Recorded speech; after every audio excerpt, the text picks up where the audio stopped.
खबर सिर्फ उतनी ही नहीं होती जितनी दिखती है, और खबरों को समझने के लिए जरूरी है उसका नजरिया समझना। नमस्कार, खबरों का नजरिया लिए हाजिर हूं मैं अमित मिश्रा, न्यूज इनसाइट लेकर। आज मैं आपको बताऊंगा विपक्ष की एकजुटता के दावों के बीच बीजेपी की तैयारी की, साथ ही आपको रूबरू करवाऊंगा क्यों तेज है ब्रिटेन के बंटवारे की सुगबुगाहट, और यह भी बताऊंगा कि अब क्यों भारत बन चुका है एशियान देशों का फेवरेट। राहुल गांधी की सदस्यता जाने के बाद विपक्ष एक साथ आ गया है। स्टालिन और कांग्रेस अध्यक्ष खड़गे एक साथ मिलकर विपक्ष को मजबूत करने में लगे हैं। लगातार मीटिंगें भी हो रही है, लेकिन क्या विपक्षी एकता परवान चढ़ पाएगी या फिर पिछली बार की तरह हिट विकेट हो जाएगी? क्योंकि जहां एक तरफ विपक्ष एक साथ मिलकर बीजेपी को रोकने का प्लानिंग बना रहा है, वहीं दूसरी तरफ जेडीएस प्रमुख ने कांग्रेस को बड़ा झटका दिया है। जेडीएस प्रमुख देवेगौड़ा ने कर्नाटक में कांग्रेस को झटका देते हुए कहा है कि कांग्रेस पहले अपना घर तो ठीक करे, फिर विपक्षी एकता की बात करे। लेकिन क्या सच में विपक्ष की तैयारी बीजेपी के मुकाबले कहीं ठहरती है? 2024 में विपक्ष ने के लिए बिसात बिछाई है, क्या विपक्ष उसमें फंसकर रह जाएगा या विपक्ष अपनी एकता से बीजेपी की काट निकाल लेगा? क्या है बीजेपी का प्लान 2024? पहले ये आपको हम समझाते हैं। बीजेपी के रणनीतिकार कह रहे हैं कि 2024 का चुनाव अखिलेश यादव, ममता बनर्जी, अरविंद केजरीवाल, नीतीश कुमार का शायद आखिरी लोकसभा चुनाव ना हो जाए। मतलब यह है कि 2024 के आम चुनाव के बाद सपा, तृणमूल, आप, जदयू जिंदा तो रहेंगे, मगर उनकी हालत कम्युनिस्ट पार्टियों के जैसी हो जाएगी, जैसे रिपब्लिकन पार्टी या बसपा जैसी हैसियत अब है, वो वैसी हालत में चले जाएंगे। क्योंकि किसी जमाने में मायावती की पार्टी भी नेशनल पार्टी थी, आज यूपी में उसे अस्तित्व बचाने की जंग लड़नी पड़ रही है। बीजेपी ने विपक्ष के सफाये की किस तरह रणनीति बनाई है, ये आपको समझाते हैं। बंगाल, बिहार, यूपी, पंजाब, दिल्ली, ये वो 5 राज्य हैं जिसमें बीजेपी को वोट और सीट दोनों बढ़ानी है, ताकि केजरीवाल, ममता, नीतीश, अखिलेश का भविष्य के लिए झंझट ही खत्म हो जाए। इस प्लान को कामयाब करने के लिए बीजेपी अपने मकसद को 2 तरीकों से साधेगी। एक, हिंदू वोट, खासतौर पर पिछड़े और लाभार्थी में 65 से 70% लोगों की गोलबंदी करके। कैसे, समझाते हैं आपको। मिसाल पंजाब का लें। पंजाब में 38% हिंदू हैं, इन्हें खालिस्तान के डर से बीजेपी अपने पाले में ले जाएगी। वहीं इससे कांग्रेस, अकाली और आप चुनाव में सिख वोटों के लिए लड़ाई होगी, सिखों का वोट बटेगा। जिस तरह से 2024 के चुनाव तक खालिस्तान की वजह से केजरीवाल की घोर बदनामी हो जाएगी और केजरीवाल हिंदू और सिख दोनों में अपनी साख खो बैठेंगे। ये बीजेपी का प्लान है और बीजेपी 2024 की इसी रणनीति पर काम कर रही है। इस वजह से लोकसभा चुनाव में आम आदमी पार्टी का शायद एक भी उम्मीदवार लोकसभा सीट न जीत पाए। बीजेपी पंजाब की 13 सीटों पर अकेले या कुछ परोक्ष सहयोगियों से मिलकर और ज्यादा से ज्यादा सीटें जीतने में कामयाब होगी। कांग्रेस और आप दोनों आपस में लड़कर ही निपट जाएंगी। और कुछ इसी तरह बीजेपी का प्लान रहेगा बिहार और बंगाल के लिए भी। बीजेपी बंगाल में कम से कम 45% हिंदू वोटों की गोलबंदी करेगी और वहीं बिहार में गैर यादव हिंदू वोटों की नई गोलबंदी भाजपा की रणनीति है। इसलिए बीजेपी ने सम्राट चौधरी को प्रदेश अध्यक्ष बनाकर गैर यादव पिछड़ों को गोलबंदी करने की उनकी तैयारी शुरू की है। लोकसभा चुनाव में जेडीयू को बिहार में 15% वोट मिलना भी मुश्किल हो जाएगा। यदि जेडीयू, राजद, कांग्रेस और लेफ्ट का अलायंस एक साथ मिलकर लड़ा तो बात अलग होगी, लेकिन ऐसा होना शायद मुश्किल है। मुस्लिम बहुल इलाकों में भाजपा की अलग रणनीति है तो पिछड़ा बहुल में अलग रणनीति है। इसी अप्रोच में बीजेपी बंगाल और यूपी में काम कर रही है। मुस्लिम बहुल रामपुर में बीजेपी इसी रणनीति से जीती थी। जैसे यूपी में मायावती और अखिलेश को मुसलमान बीजेपी का पिट्ठू समझने लगे हैं, उसी राजनीति और रणनीति की तर्ज पर वैसे ही इमेज ममता बनर्जी की बंगाल के मुसलमानों के बीच बीजेपी बना रही है। जो काम केजरीवाल हरियाणा, राजस्थान, पंजाब और को कांग्रेस में डुबोने के लिए कर रहे हैं, वैसा ही काम कांग्रेस लेफ्ट बंगाल में बीजेपी के लिए करेगी। मोदी विरोधी घोर सेकुलर और मुस्लिम वोट पाकर वो बीजेपी को फायदा पहुंचाएंगे। केजरीवाल और अखिलेश इस मुगालते में है कि 2024 के चुनाव में कांग्रेस खत्म होगी, ऐसा बीजेपी की रणनीति का मानना है और वो पहले से मजबूत होंगे। तो वहीं कांग्रेस सोच रही है कि ममता, केजरीवाल, अखिलेश 2024 में खत्म हो जाएंगे और कांग्रेस पहले जैसी मजबूत इसलिए रहेगी तो वो सारी पार्टियां अलायंस करेंगी। वैसे बहम पालकर सारे विपक्षी फिर बीजेपी को बड़ा मौका देंगे। विपक्ष की ऐसी ही गलतियों का इंतजार बीजेपी कर रही है जो विपक्ष बार बार करता रहा है। पूर्व में भी हमने ऐसे कई परिणाम विपक्षी एकजुटता के देखे हैं। विपक्षी पार्टियां खुद की गलतियों से मुश्किल में फंसी हैं। कांग्रेस, आरजेडी, जेडीयू, शिवसेना, उद्धव गुट, तृणमूल कांग्रेस इसके प्रमाण है। आम आदमी पार्टी भी इसकी मिसाल है। केजरीवाल की पार्टी के नंबर 2 नेता मनीष सिसोदिया को शराब नीति घोटाले और जासूसी के मामले में जेल की सजा है। सीबीआई और ईडी दोनों का शिकंजा उनके ऊपर कसा हुआ है। पूर्व मंत्री सत्येंद्र जैन पहले से जेल में हैं। शराब जासूसी मामले में जांच की आंच केजरीवाल तक पहुंचने के आसार हैं। वहीं बिहार में एक के बाद एक मामले में लालू प्रसाद यादव के परिवार के सदस्य फंसते जा रहे हैं। उप मुख्यमंत्री तेजस्वी यादव के घर छापा पड़ा है। लालू प्रसाद यादव की दशकों पहले ब्याही जा चुकी बेटियों के यहां भी छापे पड़े हैं। झारखंड में हेमंत सोरेन परिवार पर तलवार लटक रही है। कई करीबी लोग अलग अलग कारणों से जेल में हैं। महाराष्ट्र में उद्धव ठाकरे गुट और शरद पवार की पार्टी के नेता भी ऐसा ही संकट झेल रहे हैं। दोनों पार्टियों के कई नेताओं के ठिकानों पर छापे पड़े और उनको जेल जाना पड़ा है। संजय राउत और अनिल देशमुख तो जेल से छूट गए हैं, लेकिन नवाब मलिक अभी भी जेल में है। ममता के भतीजे अभिषेक बैनर्जी और उनकी पत्नी भी जांच के घेरे में हैं। अभिषेक बैनर्जी के ससुराल के कई लोग भी जांच के दायरे में हैं। सबसे बड़ी मुश्किल से तो कांग्रेस गुजर रही है। राहुल गांधी के ऊपर अलग अलग राज्यों में अनेक मुकदमे हैं। मानहानि के एक मामले में राहुल को 2 साल की सजा हो गई है। हालांकि आज सूरत की अदालत में राहुल ने निचली अदालत के फैसले को चैलेंज किया है, लेकिन फिलहाल वो लोकसभा की सदस्यता से अयोग्य हो गए हैं और उसी को लेकर ये कोर्ट और उनकी तरफ से जो लीगल टीम है काम कर रही है। नेशनल हेराल्ड मामले में भ्रष्टाचार की जांच अलग अलग चल रही है। ईडी ने राहुल और सोनिया गांधी से कई बार पूछताछ की है। नेहरू गांधी परिवार के अलावा पार्टी के बड़े नेता भी शिकंजे में हैं। हरियाणा में भूपेंद्र सिंह हुड्डा परिवार, कर्नाटक में डीके शिव कुमार परिवार, तमिलनाडु में चिदंबरम परिवार के अलावा देश के अलग अलग राज्यों में कांग्रेस के अनेक नेताओं की कमजोर नसें केंद्रीय एजेंसियों के पास हैं। शायद इसी वजह से बीजेपी इनके जख्म कुरेदती रहती है। बीजेपी ने अपना पूरा मिशन तैयार कर लिया है, लेकिन विपक्ष अभी भी एकता बनाने में जुटा है। बीजेपी ने 24 तो छोड़िए 29 तक की रणनीति तैयार कर ली है और ऐसा दावा वो कर रही है। हिंदू वोट साधकर बीजेपी 29 में भी भगवा लहराने की पूरी रणनीति बना रही है।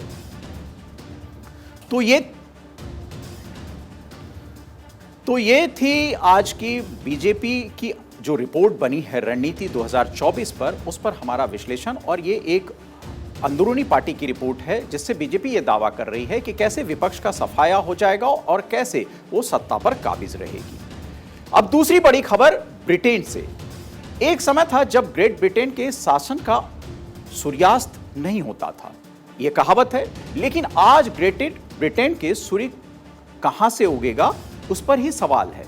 देखिए ना, जिस ब्रिटेन ने कभी भारत को दर्द दिया और जाते जाते भारत के 2 टुकड़े कर दिए, पाकिस्तान को बनाने की चिंगारी जिस ब्रिटेन ने सुलगाई थी, आज उसी ब्रिटेन में उसी पाकिस्तान के पूर्वज के वंशजों ने बंटवारे की नींव रख दी है। अब ब्रिटेन में भी बंटवारे की चिंगारी सुलगने लगी है। यही तो कुदरत का इंसाफ है। ठीक 75 साल के बाद वही होने जा रहा है जो 75 साल पहले हुआ था। तब भी भारत बंटवारे के खिलाफ था और आज भी भारतीय मूल के ब्रिटिश पीएम ऋषि सुनक बंटवारे के खिलाफ हैं। पाकिस्तानी मूल के स्कॉटलैंड के फर्स्ट मिनिस्टर हमजा यूसुफ बंटवारा चाहते हैं। क्या है यह पूरा मामला, हम आपको समझाते हैं। दरअसल स्कॉटलैंड ब्रिटेन से आजादी की मांग कर रहा है। स्कॉटलैंड का फर्स्ट मिनिस्टर बनते ही हमजा यूसुफ ने अपनी पार्टी के एजेंडे के मुताबिक स्कॉटलैंड को अलग देश बनाने के लिए जनमत संग्रह की प्रक्रिया शुरू करनी चाहिए।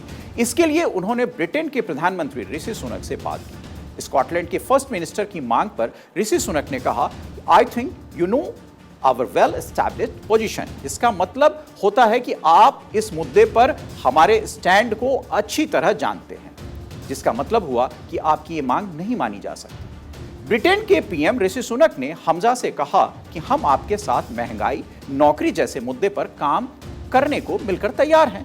लेकिन हमजा ने जब ऋषि सुनक के साथ जनमत संग्रह का मुद्दा उठाया तो पीएम सुनक ने समझाते हुए कहा कि ऐसा करना स्कॉटलैंड के लोगों को मुख्य प्राथमिकताओं से उनका ध्यान भटकाना होगा। इन प्राथमिकताओं में महंगाई में कमी, स्वास्थ्य सुविधाओं को दुरुस्त करना शामिल है। ब्रिटिश सरकार ने स्पष्ट कर दिया है कि स्कॉटलैंड में वैध जनमत संग्रह की अनुमति देने की उनकी कोई योजना नहीं है।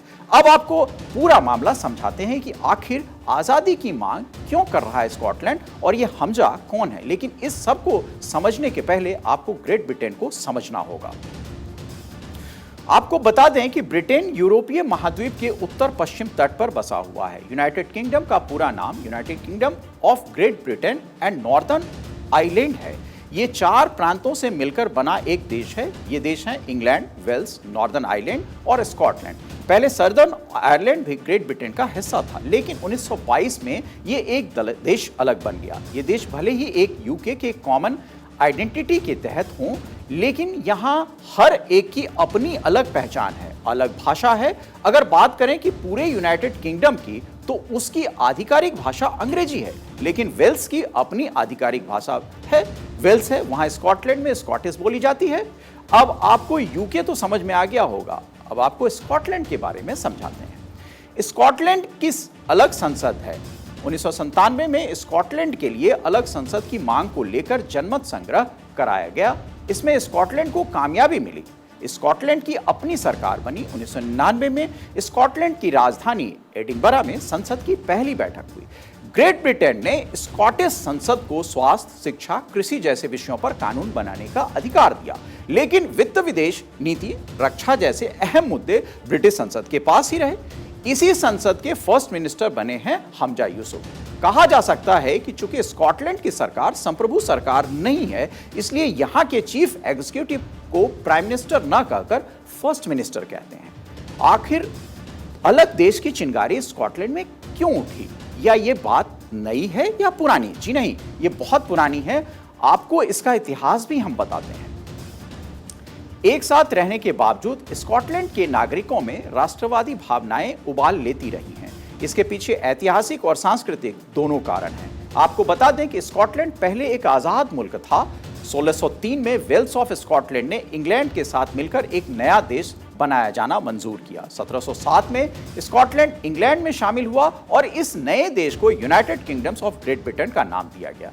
तब इंग्लैंड का परचम पूरी दुनिया में लहरा रहा था और यही वजह है कि सन 1800 में आयरलैंड भी इसमें मिल गया। लेकिन इसके बाद स्कॉटलैंड में विद्रोह और आंदोलन हुआ, लेकिन इसे कुचलने की कोशिश की गई कई बार। 20वीं सदी में ये फिर उभार आता है। अब आपको ये समझाते हैं कि क्यों स्कॉटलैंड अलग देश बनना चाहता है। 2011 में स्कॉटिश नेशनल पार्टी ने स्कॉटलैंड में बहुमत हासिल किया और स्वतंत्र स्कॉटलैंड की मांग को आगे बढ़ाने लगी। हमजा यूसुफ इसी पार्टी के नेता हैं। फिर 2014 में स्कॉटलैंड को ब्रिटेन से अलग कराने की मांग पर स्कॉटलैंड में एक और जनमत संग्रह हुआ, जो खारिज हो गया। लेकिन वहां की राजनीतिक पार्टियां इस आंदोलन को खाद पानी देती रहीं, जो राजनीतिक दलों की आदत होती है। इस बार स्कॉटिश नेशनल पार्टी के नेता हमजा यूसुफ ने इस मुद्दे को बढ़ चढ़कर उठाया। हमजा यूसुफ से पहले फर्स्ट मिनिस्टर रही निकोला स्टुरियो-जेऑन ने वादा किया था कि वे अक्टूबर 2023 में अलग स्कॉटलैंड के लिए जनमत संग्रह करवाएंगी। अब उसी जनमत संग्रह को लेकर हमजा ने ऋषि सुनक से मांग की है कि 55 लाख की आबादी के साथ स्कॉटलैंड ब्रिटेन की जनसंख्या का 8% हिस्सा है। स्कॉटलैंड को लगता है कि लंदन में बैठकर लिए जा रहे फैसलों में स्कॉटलैंड का हित नहीं है। इंग्लैंड स्कॉटलैंड का सबसे बड़ा ट्रेडिंग पार्टनर है। स्कॉटलैंड में बनने वाला 60% सामान इंग्लैंड में बिकता है। स्कॉटलैंड को लगता है कि इसका पूरा फायदा उसे नहीं मिल रहा है, इसलिए स्कॉटलैंड में अलग देश की मांग उठ रही है। और अब बताते हैं इस मांग को उठाने वाला हमजा कौन है। क्यों हमने जिक्र किया पाकिस्तान का।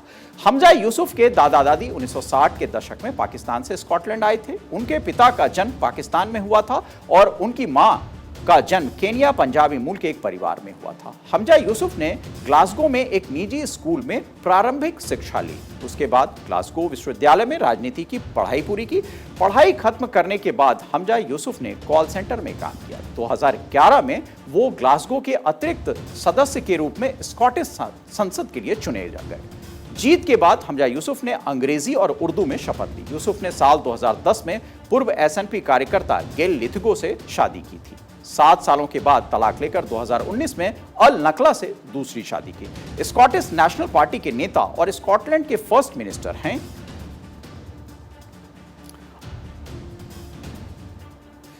अब ये खबर आपने देखी जिसमें ग्रेट ब्रिटेन ही बंटने वाला है। जिस ब्रिटेन का सूर्य अस्त नहीं होता था उसको ये अब ढूंढना पड़ेगा उसका सूर्य कहां से उदय हो। अब तीसरी बड़ी खबर पर हम चलते हैं। वो खबर है कि भारत ने कैसे आसियान देशों में अपना डंका बजाया है।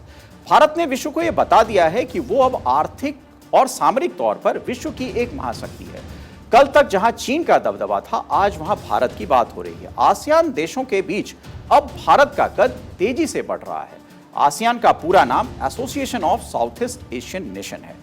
दक्षिण पूर्व एशियाई देशों का एक क्षेत्रीय संगठन है जो एशिया प्रशांत के उपनिवेशी राष्ट्रों के बढ़ते तनाव के बीच राजनीतिक सामाजिक स्थिरता को बढ़ावा देने के लिए स्थापित किया गया था। आसियान का आदर्श वाक्य one vision, one identity, one community है। 8 अगस्त आसियान दिवस के रूप में मनाया जाता है।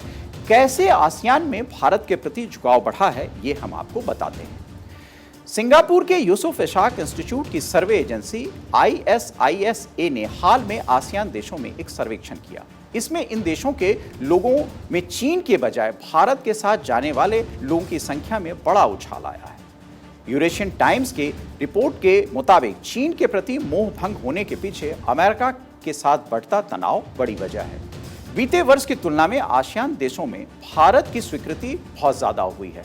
50% से ज्यादा इसके प्रति हुई है इस स्वीकृति की। पिछले वर्ष तक इन देशों में भारत की अप्रूवल रेटिंग 5.1 थी जो अब 11.3 हो गई है। 6 देशों की सूची में से ऑस्ट्रेलिया, ब्रिटेन व दक्षिण कोरिया के बाद भारत तीसरे स्थान पर है। इस सर्वे से पता चलता है कि आसियान में चीन की लोकप्रियता में काफी कमी आई है।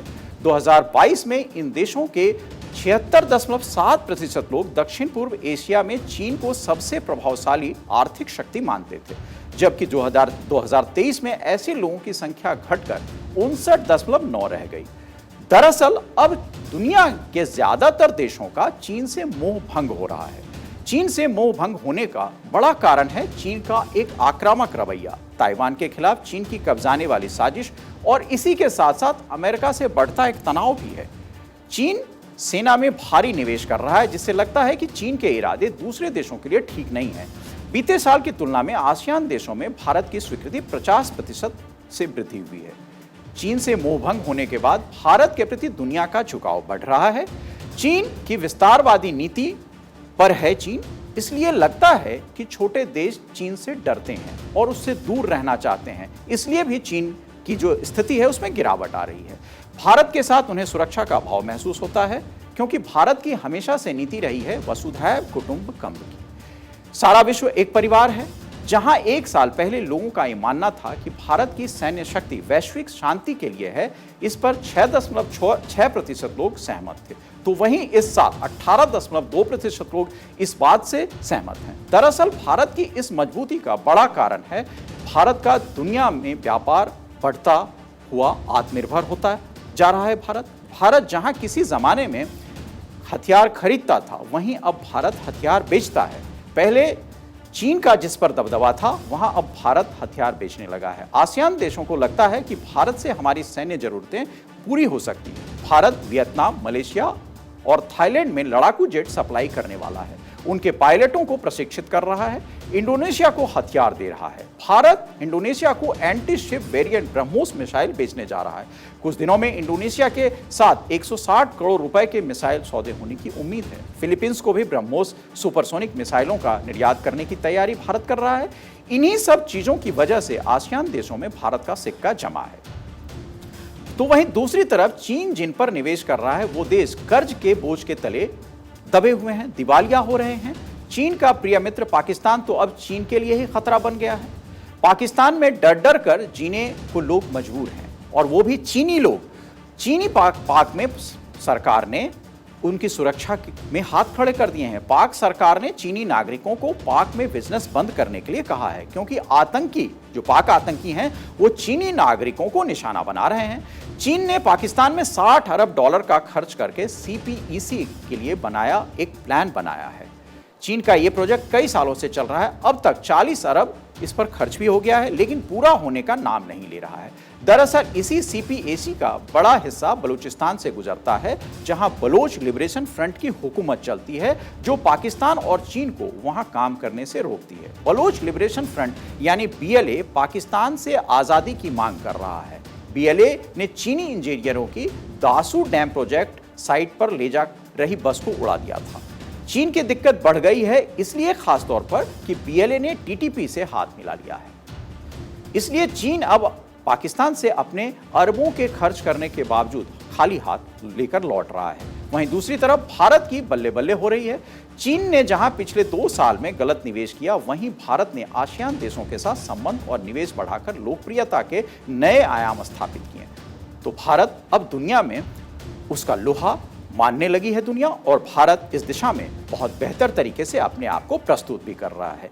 G20 के आयोजन से भारत की दुनिया में साख और बढ़ी है। अमेरिका की G20 प्रतिनिधिमंडल की प्रमुख क्रिस्टीना सेगल ने G20 को लेकर भारत की खूब तारीफ की है। सेगल ने कहा है कि अमेरिका भारत के G20 एजेंडे को साझा करता है और देश की अध्यक्षता को सफल बनाने के लिए वो सब कुछ कर रहा है। भारत ने जिस तरह G20 का नेतृत्व किया है, उससे के लिए हम भारत के बहुत आभारी हैं। प्रशांत भारत के संदर्भ में संयुक्त राज्य अमेरिका भारत के लिए विशेष रूप से महत्वपूर्ण है। ये एक स्वतंत्र और खुले हिंद प्रशांत क्षेत्र के निर्माण और संरक्षण में मदद कर रहा है। यह एक ऐसा दृष्टिकोण है जिसे हम अपने भारतीय समकक्षों के साथ साझा करते हैं।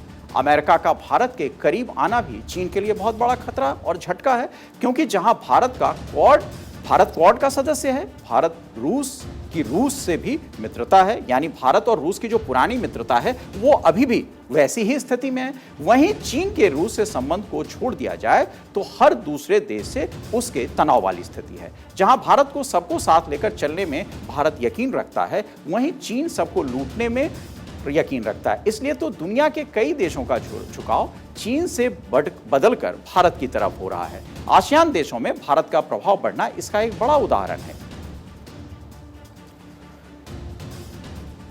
अब बात एक ऐसी खबर की जिसको बहुत दिलचस्पी से आप देखेंगे और सुनेंगे, क्योंकि ये खबर जो है बहुत रोमांचकारी है। दुनिया भर के मीडिया में इस समय फ्रांस की खूबसूरत स्मार्ट मिनिस्टर मरलीन शिएपा की तस्वीरें छाई हुई है। उन तस्वीरों ने फ्रांस में ही विवाद खड़ा कर दिया है, क्योंकि तस्वीरों को जिस मैगजीन ने छापा है वो दुनिया की सबसे बड़ी सॉफ्ट पॉर्न मैगजीन है। फ्रांसीसी मिनिस्टर मरलीन शिएपा प्लेबॉय मैगजीन के कवर पेज पर पोज देती नजर आ रही हैं। चूंकि प्लेबॉय मैगजीन दुनिया भर में सॉफ्ट पॉर्न मैगजीन मानी जाती है, लिहाजा मरलीन के इस कदम की काफी आलोचना हो रही है। माना जाता है कि प्लेबॉय अपने कवर पर अक्सर खूबसूरत मॉडल्स को सॉफ्ट पॉर्न अंदाज में ही पेश करता है और उसके अंदर उत्तेजक फोटोग्राफ का एल्बम बनाता है। अपने कंटेंट की वजह से प्लेबॉय मैगजीन कुछ दिनों पहले बंद हो गई थी। पिछले दिनों फिर ये दोबारा लॉन्च हुई है। इस मैगजीन पर आमतौर से दुनिया की जानी मानी सेलिब्रिटीज आना पसंद नहीं करती। हालांकि प्लेबॉय ने कई बार कुछ फेमस खिलाड़ियों और लोगों को कवर पेज पर पोज करने के लिए बहुत मोटे पैसे भी देकर शूट करवाए, लेकिन इस बार मिनिस्टर की प्लेबॉय मैगजीन के कवर पेज पर आने से बहुत बड़ा विवाद शुरू हो गया है। इनरवियर जैसे कपड़ों में एक उत्तेजक तस्वीर को कवर करने के लिए मॉडल किया गया तो हल्ला मचना स्वाभाविक था। शोर इसलिए भी मच रहा है कि वो एक मिनिस्टर के तौर पर कैसे ये मिसाल पेश कर सकती हैं। दूसरे, उन्होंने ये काम जरूर मोटे पैसे लेकर किए होंगे। वैसे आपको बता दें कि मरलीन युवा हैं, सुंदर हैं, स्मार्ट हैं और बेबाक हैं। हमेशा खुद को इसी अंदाज में सार्वजनिक तौर पर पेश करती रही हैं और उनके प्रशंसकों का एक अच्छा खासा वर्ग है। इसलिए तो विवाद बढ़ने के बाद भी उनके आलोचकों को कड़ा जवाब मिल रहा है।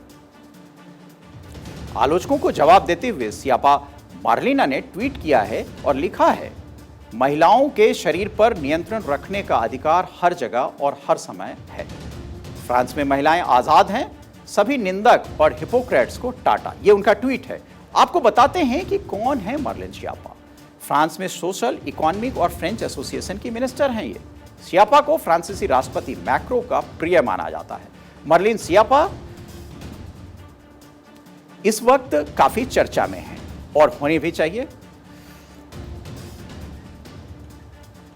ये खबर लेनी है बिहार वाली।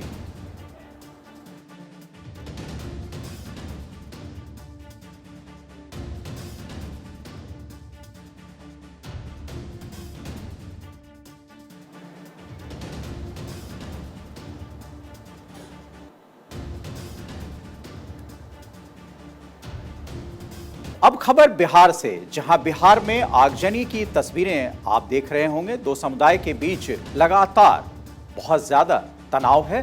वहीं बिहार के मुख्यमंत्री इफ्तार की दावत के बहाने नीतीश बाबू यानी सुशासन बाबू अपनी बीती ख्वाहिश को फिर से पूरा करने की हसरत पाले बैठे हैं।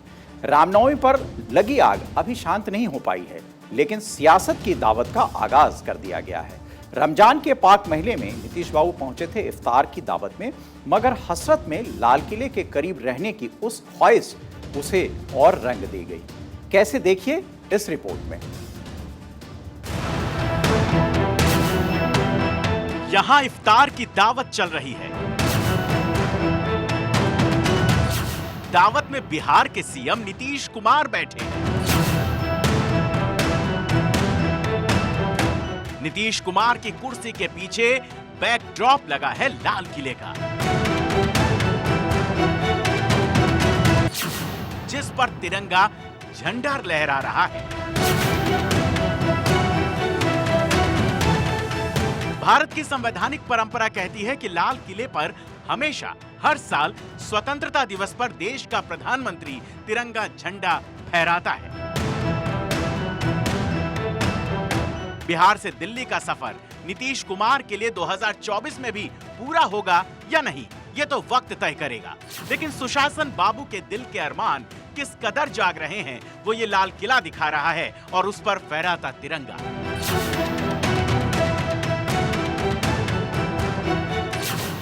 लाल किले की ये दरो दीवार सियासी दावत है, नीतीश की हसरत है और मोदी के खिलाफ विपक्ष की अदावत है। बिहार में नीतीश बाबू बीजेपी से रिश्ता तोड़ चुके हैं, आरजेडी से रिश्ता जोड़ चुके हैं। बिहार की सियासी नब्ज पकड़ने वाले कह रहे हैं कि नीतीश कुमार बिहार की राजनीति में गुजरात चांद हो चुके हैं। नीतीश बाबू से बिहार में जल रही आग अभी तक शांत भी नहीं हो पा रही थी, लेकिन इफ्तार की दावत के बहाने वो कह रहे हैं कि दिल है कि मानता नहीं। लाल किले का सपना आंखों से जाता नहीं। Bureau report, Bharat 24। भारत 24 की तरफ से भी इस महान शख्सियत को श्रद्धांजलि। अब एक और खबर, बीजेपी ने कांग्रेस के भ्रष्टाचार का खुलासा करते हुए कांग्रेस फाइल्स की दूसरी एपिसोड जारी कर दी है। इस एपिसोड में यश बैंक के तत्कालीन चेयरमैन राणा कपूर पर दबाव बनाकर 2 करोड़ रुपए की पेंटिंग खरीदने का मुद्दा उठाया गया है। कांग्रेस फाइल्स के दूसरे एपिसोड में भाजपा ने कहा है कि आप लोग इस एपिसोड में यह देखकर हैरान हो जाएंगे कि भ्रष्टाचार एक्सपर्ट कांग्रेस पैसों का हेरफेर करने में विभिन्न तरीके सोचने में कितनी माहिर है, ऐसे तरीके जिनके बारे में आप कभी सोच नहीं सकते। बीजेपी ने एफएटीएफ की रिपोर्ट का जिक्र करते हुए कहा है कि अब तक आतंकवाद की फंडिंग करने वाले पाकिस्तान जैसे देशों की केस स्टडी होती थी, आज उसमें अब गांधी परिवार के भ्रष्टाचार की केस स्टडी हो रही है।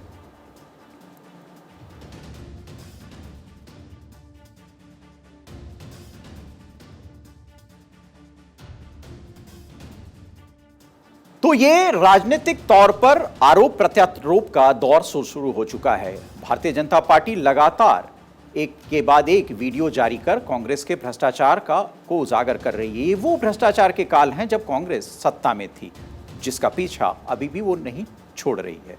लेकिन दूसरी तरफ कांग्रेस भी भारतीय जनता पार्टी के ऊपर लगातार कुछ न कुछ ऐसी टिप्पणी कर रही है। और खास तौर पर आप देखें संसद में जिस तरह आज मल्लिकार्जुन खड़गे ने साफ तौर पर कहा कि वो जेपीसी की मांग पर अड़े हैं, और वो कह रहे हैं कि क्या भाजपा में ऐसी कौन सी वॉशिंग मशीन है जिसमें लोग आकर साफ सुथरे हो जाते हैं, और ये विपक्ष मांग कर रहा है कि क्या वो वॉशिंग मशीन दूसरों के पास भी आ सकती है। बहरहाल राजनीति का ये तकाजा है और उस तकाजे में हम और आप जीते रहते हैं, क्योंकि राजनेता हमें उसी मुगालते में जिलाना चाहते हैं। खैर, खबरों की इस कड़ी को आगे बढ़ाते हैं और केरल के कोझिकोड में ट्रेन में हुई आगजनी की जांच अब एसआईटी करेगी। मुख्यमंत्री पिनरई विजयन ने जांच के लिए एसआईटी गठित करने का आदेश दे दिया है। कल रात अलपुझा कन्नूर एग्जीक्यूटिव एक्सप्रेस के एक डिब्बे में आग लगने से 3 लोगों की मौत हो गई थी, जबकि करीब 8 लोग झुलस गए थे। शुरुआती जांच में आरोपी के पास पेट्रोल बम होने का शक है। पुलिस घटना की जांच टेरर एंगल से भी कर रही है। अब एक राहत भरी खबर।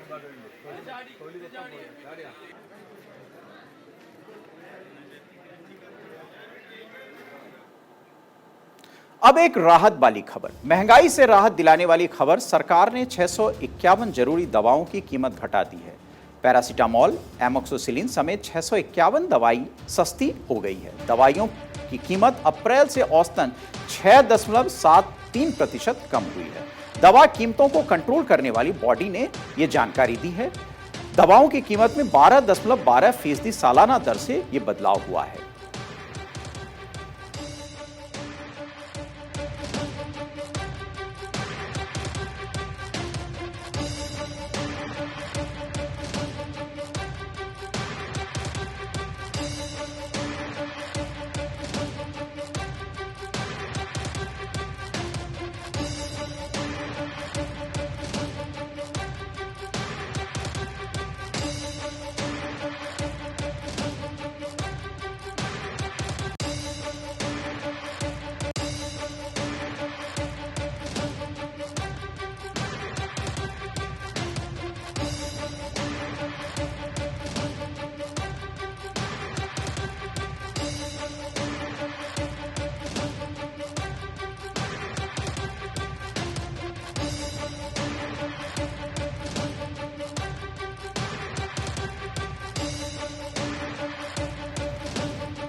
न्यूज इनसाइट में आज इतना ही। उम्मीद है आपको खबरों की पीछे की पड़ताल पसंद आई होगी और हमने आपके लिए कई अलग अलग खबरें भी परोसने की कोशिश की। आपका मार्गदर्शन मिलता रहे और न्यूज इनसाइट आप इसी वक्त अब रोज देखेंगे।